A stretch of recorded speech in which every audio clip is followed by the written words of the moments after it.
দর্শক মণ্ডলী, আপনাদের প্রথমেই পরিচয় করিয়ে দিই। বিভিন্ন ভাষাবিদ, আমাদের বিখ্যাত কবি, সাহিত্যিক, দার্শনিক এবং একাধারে সাহিত্যিক আমাদের কাউসার ভাই আমাদের মাঝে উপস্থিত আছেন এবং তিনি একজন ধোভাষী।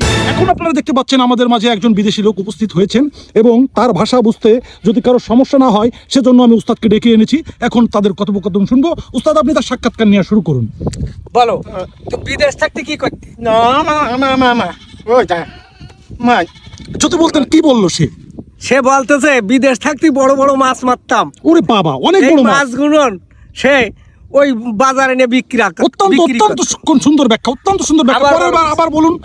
হ্যাঁ, কি বলতে চাইছে? ও বাবা, মাই আসি তুই তো মাই এই আমা তুই তো আচ্ছা আচ্ছা, উস্তাদ কি বললেন? তিনি কি বললেন? বলতেছে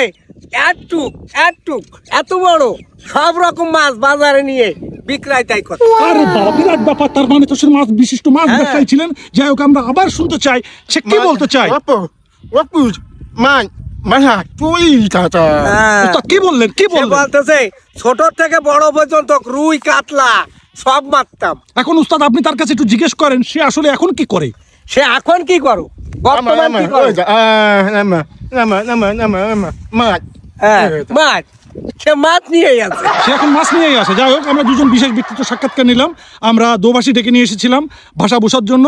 এখন আমরা তাদের মাছ থেকে বিদায় নিচ্ছি। আমরা আবার নেক্সট ভিডিওতে আপনাদের সাথে দেখা করবো ইনশাআল্লাহ।